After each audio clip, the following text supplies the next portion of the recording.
a sentence that was being spoken by Jesus Christ himself, right? So if you have your Bible, let's go to the book of Acts. The book of Acts, chapter 20.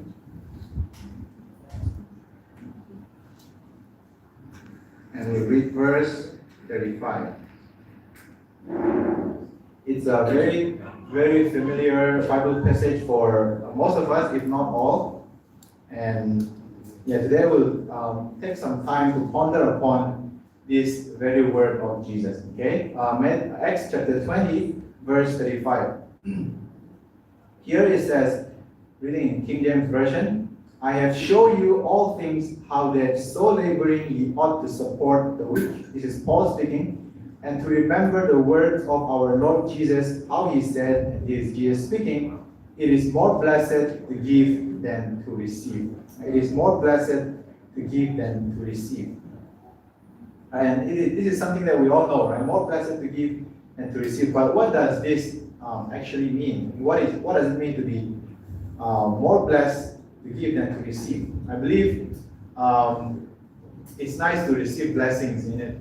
Let's say you don't have sports shoe, right? Your last pair of sports shoe is wearing out, and you need a new pair of shoe, and you don't have the financial budget to go and get a new shoe. But someone very kind come to you and says, "Hey, I have this new pair of shoe. It doesn't quite fit my size. I would like to give it to you." If someone were to offer that to you, would you not be happy? I'm sure most of us would be happy, right? So it is a blessing to receive. But here it says it is more blessing to give. Right? It is more blessing to give than to receive. So we'll ponder upon this line for a bit, okay? I'd like to tell you a geographical facts about the Dead Sea. How many of you know the Dead Sea? Or also known as the Salt Lake, right? Which is more accurate name, I think, because it's not actually a sea, but it is a lake. It is located between Israel and Jordan, right? Located between these two countries, and it is mainly formed by Jordan River, right? So the Jordan River is a big river and flowing, and it keeps flowing, and the Jordan River will finally reach what we call the Dead Sea, the Dead Sea, or the Salt Lake. And because the place of this Dead Sea is so low, it has nowhere to go, right? So it is 427 below sea level. Now, if this is sea level, this Dead Sea, the level is much lower, right? Much lower, half a kilometer lower, right? And the depth of the lake itself, okay, the how deep is the Dead Sea, is about 306 meters deep, right? Pretty deep, very deep. Okay? I think Aden is about 100 meters above sea level, if I'm not mistaken. Something like that. I think I heard someone say 100 meters or 100 feet. I'm not sure, but it's very deep, okay? And of course, the Dead Sea is called the Dead Sea or the Salt Lake because it is very salty. And it is also dead because it has nowhere to go, right? The Jordan River comes and it just stays there. It has no way to go because it is very low. If it wants to go somewhere, then it has to be pumped up, right, to go to the sea level because it is below sea level. So the salinity, right, how salty is Dead Sea is 34.2%, right? 34.2%. And you'll be like, how much is that? Okay, if you don't know, have you all been to the ocean, the sea? Right? Have you all drink the sea by accident or by purpose? You have, right? So the salinity, right? How salty is the ocean, right? The sea, the beaches that we all go to, it is 3.5 only, right? 3.5 only. But the Dead Sea is 34.2. So it is like 10 times more saltier than normal ocean that we have, right? And since it is 10 times saltier, you will think that it's very salty, but it's not, right? It becomes bitter. Your brain is confused, and then instead of giving you very salty taste, it just gives you bitter taste, right? And if you ever go to the Dead Sea, you do not want to get the water in your eyes or in your mouth because it's going to be terrible, right? And in this place, in this region, the Dead Sea, it received very little to no rain, and that's why the water is very, very salty and it just stays below sea level.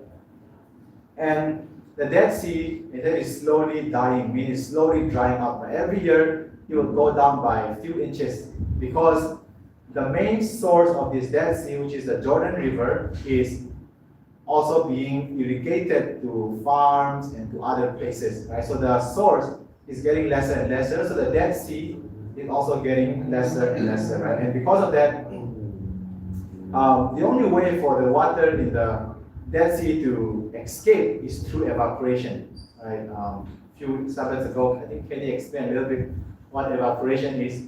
So basically, evaporation is, after the sun hit the water will become very, very small and very light, and they'll fly up to the clouds and come back down as a rain, right? So the water will evaporate, and when the Dead Sea water evaporates, only the water goes up. All the minerals and the saltiness remain in the sea, remain in the Dead Sea. So that is why it becomes very, very salty, right? So again, this Dead Sea is just there, and it has no outlet. So that is one of the reasons why it is very, very salty, right? Because the water escapes through evaporation, and the salty content all remains over there, right? And the solution for this Dead Sea to not be so salty is only if it has some outlet, right? If it has a place to go, and like it comes in and also a place to go, so it will over time neutralize itself and it will become not so salty anymore. It can become from, just now we said the salinity of the Dead Sea is 34.2, right? So from 34.2, it can become to the normal salinity, right? Maybe 3.5 or close to that. It can become like that only it has like the outlet and also the source, but it doesn't have the outlet. So what the Dead Sea basically do is just receive water from the Jordan River, and it never gives up. It has nowhere to give up. And so because of that, it just collect until it becomes so salty and so full of minerals that it can support no life, right? So if you go to the Dead Sea, you will find no fishes, no snakes, no animals inside the Dead Sea, right? And also because it's very salty, that's why if you go to the Salt Lake or the Dead Sea, you will not sink, right? Maybe you have seen a picture of people floating on the water. No matter how hard they try, they cannot go down, right? So it's because the salt content is so much, the moment you go to the water, it just pushes you back up, right? So it's a good place to learn swimming for those that don't know how to swim. But that's the thing. So the point that I want you all to focus on is that this Dead Sea, it becomes very, very salty and very, very rich in minerals because it does not give up. Right? It does not give up anything. So that's something that we can reflect upon our life, right? So as we said just now, we like to receive things, right? When people give us stuff, we like to receive, but do we like to give as well? Right? Do we like to give as well?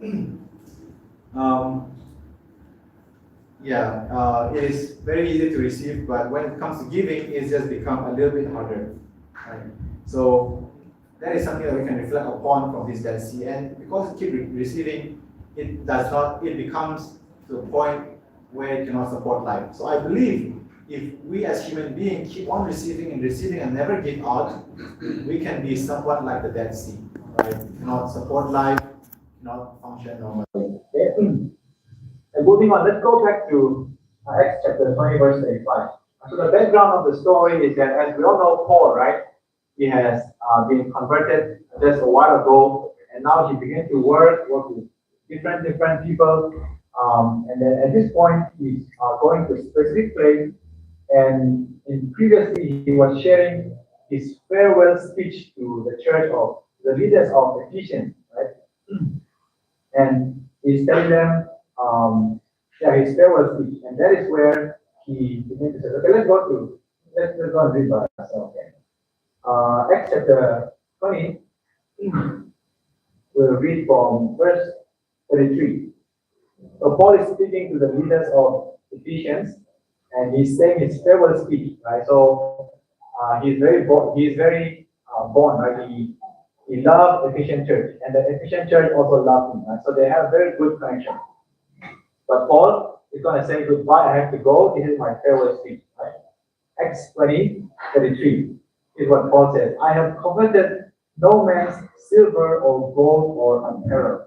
So here Paul is saying, another translation, we can be understood as I am not envy people. I do not envy their money. I do not envy what they have and all that kind of stuff. So Paul is in a position where he does not envy other people. Right? Meaning he's not super wealthy or he's not super poor as well. Right? In verse 34, yea, ye yourself know that his hand hath ministered unto my necessities and to them that were with me. So Paul, here, you don't know he's a full-time missionary, right? He's a full-time missionary. He goes from church to church, place to place, preaching and teaching. But doing all those things, he does not go and beg people for money. He does not go and beg people to support him. He was able to sustain himself, right? His work, or as we all know, he's a tent maker, right? He makes tent. He makes tent by night, and during the day he preach and he teach. And so a very, very busy person. Even though he gives himself to preach and to teach people full time, he still finds time to work and to support himself. Right? And not only he supported himself, but he says to them that were with me, to those that he worked with, he was able to support them as well. And so very, very capable and able men. Okay? It is something to reflect upon ourselves. A few of us are going for missionary trip, right? I've never been on a missionary trip, so I'm in no position of saying it, but it's easy to go on a mission trip when there is finance support, emotional support, and support from other people. But what if all the support are being cut off? You have no finance, you have to reach your own pocket to support your own self, and the church member are not so supportive. You have to, encourage yourself. I must do this. I need to do this. So in that kind of situation, how are we gonna feel? Right? So Paul, though he did not receive this kind of support, but he supported himself, right? So that's something to think about, right? And verse 35, moving on. It says, I have shown you all things, how that so laboring we ought to support the weak. So here Paul is saying that I don't just support myself, I don't just support the team that I work with, but I also support those that are weak, right? And to remember the word of the Lord Jesus, how he said he is more blessed to give than to receive. So he was in no position of giving, but yet Paul was still giving all he can to support everyone else around him.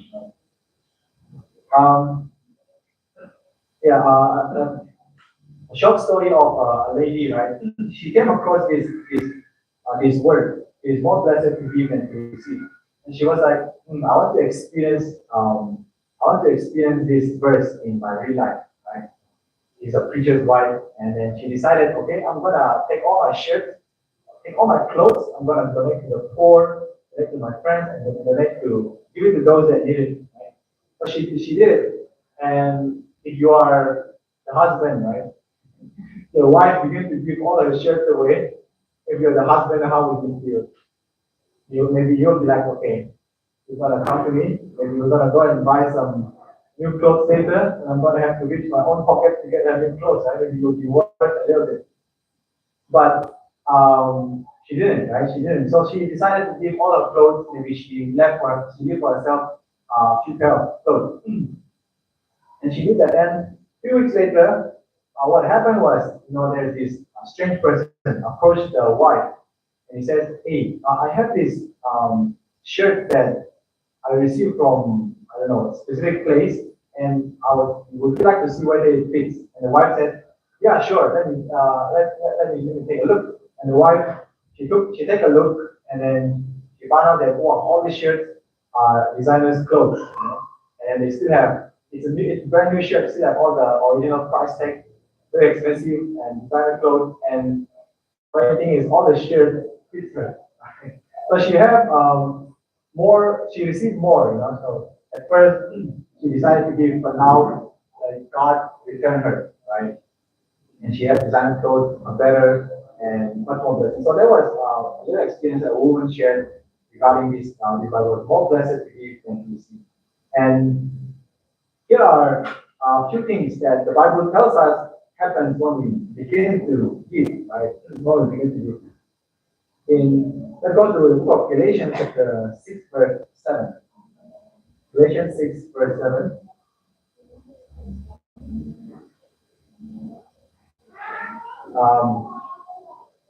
So what happened when we begin to give, right? Galatians 6, verse 7, he said, "Be not deceived, God is not mocked. For whatsoever a man soweth, that shall he also reap." Right? So whatsoever a man soweth, that shall also he reap. And so whatever a man planted, that is the thing that he's going to harvest, right? So if you begin to do good, you will reap something that is good, right? So, like for example, here it used sowing, right? So if you go and plant a mango tree, what are you gonna harvest? Mango fruits. If you plant a mango tree and you harvest durian, then the only possible thing is the shopkeeper sell you wrong seed. So whatever you sow, if that is something that you're gonna reap, right? And what you give, that is also what you are going to receive. It's not my word, it's the Bible that tells us, right? Whatever a man sows, that will be also reap. And just to take note on this Bible verse, it says sowing comes first, right? So planting the seed comes first before we can harvest the fruit. So we do not expect other people to do good things to us, and we do good to others. Right? That's the opposite way. What we should do, we do good to others first, and as we do good to others, we ourselves will receive good stuff as well. And I believe that is something that we all want for ourselves as well. So that is number one. We are going to reap what we sow if we start giving. So if you give, then you're going to receive. Right? Number two, in Matthew chapter 6, verse 20, let's go over there. Matthew chapter 6, verse 20. Again, a very, very familiar Bible passage. It says, "But lay up for yourself treasures in heaven, where neither moth nor rust doth corrupt, where thieves cannot break nor steal." Right? So here it's telling us, right, we should lay up treasures up in heaven. And so when we do good things, when we do good deeds, especially if you read the previous verses, when we do good things in secret, God will take note, right? And He's going to store that in your treasure house up in heaven. And so when we do good, God will take note, and He's going to keep that in your bank account in heaven. And you only have access to that when we go to heaven later. So when we begin to give and do good to other people, we begin to store treasures in heaven, right? Number three, John 15, verse 6. John 15, verse 6. So number one, why we should give is because you're going to reap what we sow. Second one, we can store your treasures up in heaven. Number three, John 15, verse 16. "Ye have not chosen me, but I have chosen you and ordained you that you should go and bring forth fruit." So here God has chosen us, right?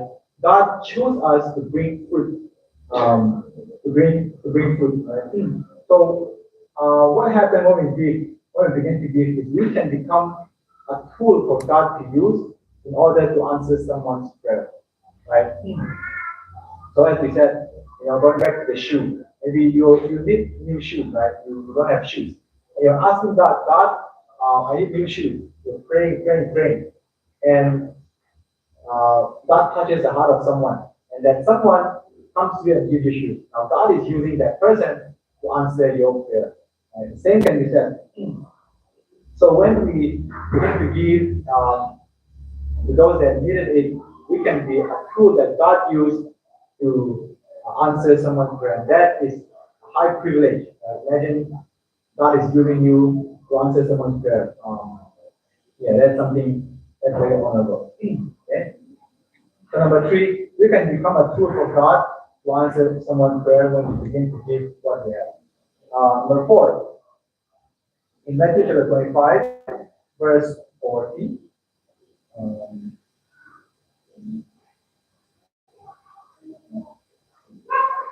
okay. Matthew 25, verse 40. And the king shall answer and say unto them, Verily I say unto you, inasmuch as ye have done it unto one of the least of his brethren, we have done it unto me. So here we have two group of people, right? They were presented before the gate of heaven. To one group, God says no. To one group, this is what He says. God says, those things that you have done to the least of your brethren, you have done it to me. So what does it mean is that when you help the strangers or when you help people that needed help, the sick people, God sees that as you helping God directly, right? So when you help those in need, what you are doing initially is you are doing it directly to the Lord. Right? So when you help people, when you help the old lady that's crossing the road and having a lot of baggage, you help to carry and help her cross the road. Initially, what you're doing is helping Jesus to cross that road. Right? So wouldn't you want to do that to the Lord, right? So when you start giving and helping those in need, you are doing it as the Lord, right? Um, Moving on, number 5, in Proverbs 11, verse 25. Let's go there. So Proverbs 11, 25.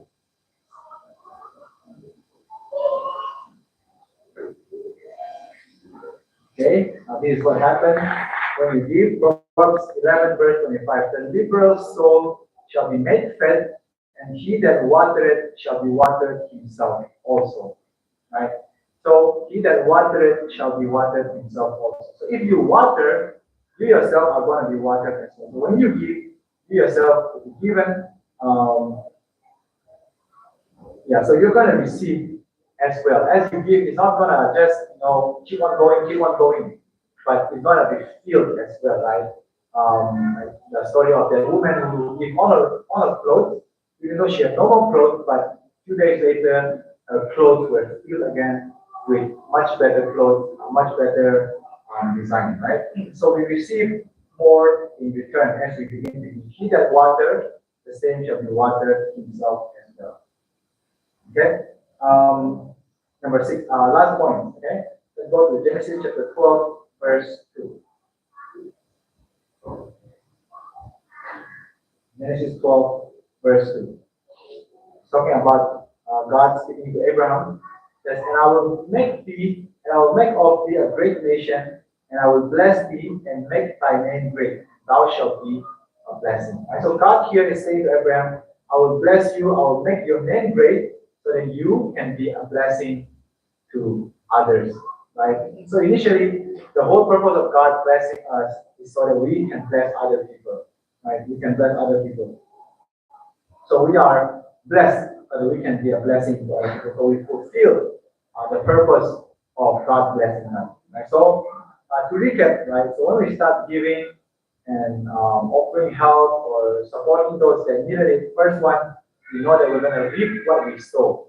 Right? We're going to reap what we sow. We're going to lay up our treasures up in heaven. We can become a tool for God to use to answer someone's prayer. A very, very high privilege.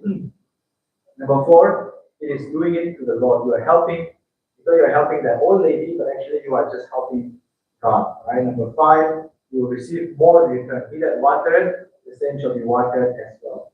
And you will be blessed. I mean, we are blessed as we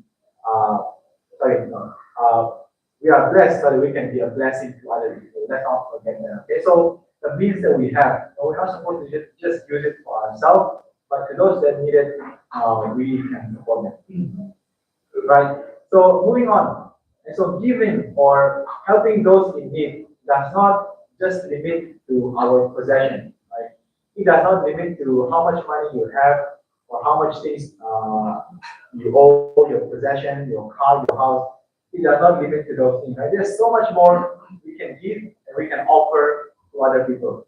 Now, for example, I list a few here, but if you want to go on, the list can be, you can just go on and go on, right? First one, what can we give apart from our money and our possession? You can give your time. You can give your time to other people, right? And number two, you can give your listening ear. Some people just need a listening ear. That is something that you can offer, you can give. You don't need money, possession, but just offer a listening ear. Number three, you can offer or give forgiveness, right? Oftentimes some people hurt us, but we can always offer and give them forgiveness. Four, we can offer help, right? Maybe we see our friends struggling to do something that they have never done before, right? If we can offer them help, hey, I've done this before, do you need my help? Let's do this together, right? Offering help, that's what we can give. And we can also give a word of affirmation, right? Maybe your friend is feeling down. When they are feeling down, you go and give them a feeling. It will, I don't know, it will make them smile or not. But if you just go and tell them, hey, you're doing great, I'm supporting you, I'm praying for you. You give them that kind of word of affirmation, it can actually make them smile and make their day better, right? And sometimes you can just give someone your presence, right? Maybe someone is sitting alone, very lonely, nobody to talk to, you can just go there and sit with that person, right? You can offer and give your presence, right? Or your smile, right? Everybody has a smile. So use that smile. Give your smile to as many people that you meet. Or give your conversation, right? Offer conversation to those that you feel like there's nobody to talk to, you can go and talk to them. Right? That's offering. Again, it doesn't have to be money or possession only, but all these little things we can offer. Nowadays, it's very true. We can offer social media interaction, right? Since we are all far apart, we can text from time to time, and I don't know, maybe some people does not really receive messages. So you can just text them and they'll be happy, if you like their pictures, you comment on their pictures, or stuff like that, right? It can help that person. Or something very easy is a greet, right? A word of wish. When you see someone to say good morning or good night, good evening, hi, hey, hello, simple stuff. So all these things, as I said, you can just go on and go on. All these things are something that we can give. Giving does not limit to our money or possession. We can do so much. We can give so much more. We can offer so much more than we think we have, right? So let's remember that. So all this kind of giving and supporting each other, helping each other to grow. We know that the Bible tells us these things are going to be more and more crucial as we approach the end of time. So when life is going smoothly, you don't need so much support. But when life is not so good, you're going through some hardship, it's where you need more support and more helping, right? Let's go to the book of Hebrews. I believe for the past class members will memorize this by heart. We can just ask them, they should be able to recite it. We just have our exam and I think everybody did great. Hebrews chapter 10, verse 24. He said, and let us consider one another to provoke and to love and good work. So let us consider one another and encourage each other, right? To love and to do good work. Verse 25, not forsaking the assembling of ourselves together as the manner of some is, yes, but exhorting one another, right? Exhort, encourage one another, and so much the more as we see the day approach. That day, right, the second coming is sooner and sooner. Each day pass by, we are one day closer. Right? So we're approaching the moment. And as we approach this second day, the need for exhortation, the need to encourage one another will grow more and more. So that is why all this giving is something that we need to start practicing. I'm not talking about money and possession, but I'm talking about all those things that we have just listed. listed, right? Your time listening here, forgiveness, help, words of affirmation, your smile, all this kind of simple gesture of kindness that we can always offer to people, right? Something that we need to do more and more as we are approaching the second coming, right? Um, yeah, the thing about the world is that sometimes it can teach us something that is very very similar to the Bible, or sometimes it can teach us something directly go against the Bible. Right? The Bible tells us to be selfless, to put others first, but the world tells us to be selfish. Right? It says, whenever you do things, you always ask yourself, what can I benefit from this? What can I get from this? What can I learn from this? That is something that the world taught us, right? Always ourselves. If I'm gonna work in this place, what am I gonna get? How much is the salary? Who am I gonna work with? How long do I have to work? Right? It's always what am I gonna get? What am I gonna benefit from? That kind of stuff. But let us change that, right? The Bible teaches us to be selfless, to go to the opposite way. Instead of asking ourselves, what can I benefit from this? Now, let's change the question to what can I offer? What can I give? Let's say, working in Loud Voice, right? Working in Loud Voice. And like instead of asking what can Loud Voice benefit me, what can I learn from this? What is my future with Loud Voice? All this stuff. Instead of asking that, I can ask, what can I offer Loud Voice? What is something that I have that can be used for this ministry? And that goes very, very deep, right? Maybe in your friendship, sometimes we want to deal with friends that are funny or talkative or rich or all that kind of good looking, but like always asking, what can this guy offer me? What kind of personality is he? But when it comes to ourselves, we don't really reflect upon ourselves, right? But let's ask ourselves, what instead of asking what can this person give me, right? What can I give this person? What can I offer this person? What can I benefit this person, right? That is true in our friendship, in our work, right? In whatever project that we're engaged in, right? Like maybe in the church, they ask you to play the piano. Instead of asking what can I benefit from here, ask yourself, what can I give the church? You can give whatever you have, right? Activities and all sorts of stuff, right? Okay. So let's change. What can I get from what can I offer? Right. So if everybody were to offer, when they start to offer each other stuff, I believe we'll all have much more love, much more bond and connection within one another. Okay. I'd like to closing already. I'd like to share this quotation that was found in the home of orphanage. Right? If you have been using your social media at least 30 minutes a day, I think you will come across this quote already. But if you haven't, I'll share with you. Okay. Found in the home of orphanage in India, right? It says, if you are kind, right, people may accuse you of selfish, ulterior motive, right? But be kind anyway. Right? What you spend years building, someone could destroy it overnight, but build it anyway.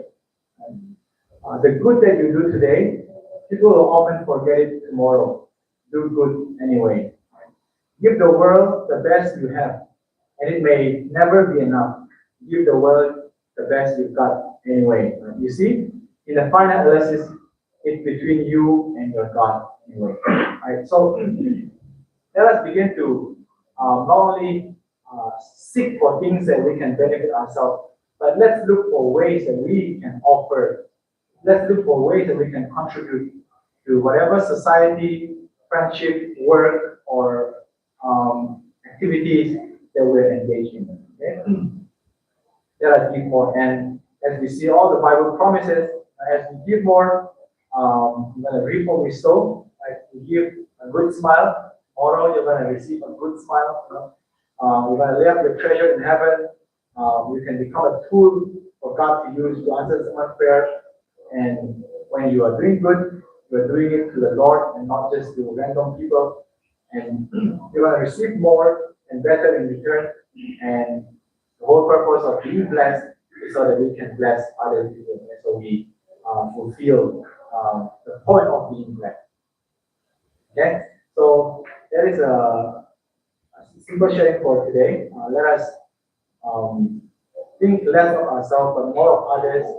Um, less of what we can get, but more of what we can be. As we give all these promises, God is going to be faithful in fulfilling them in your life. Okay? So in closing, we'll sing this song, I gave my life for thee, right? So ultimately, you can give and give and give. You can give all your life, right? But no matter how much you give, it's not gonna, you can never equal what Jesus has given us, right? He has given us not only life, He's given us hope, future, He's given us forgiveness, and He has given us His own life. And so as we sing this song, right? Jesus is saying, I have given my life for you. Right? What have you given for me? So, as I said, God is asking us, I have given my life for you, but what have you given for me? Right? The second stanza says, I left all for you. I have left the heavenly throne, all the glory they can get in heaven. I have left all those things for you. And Jesus is asking, what have you left for me? And lastly, I have borne it all for you. All the suffering, all the penalty that he had to pay for our sin, he has borne it all for us. And he's asking us, what have you borne for me? So as we sing this song, let us reflect upon how much Christ has given to us, and let us be inspired and encouraged to give him back as much as we can. Thank you all for listening.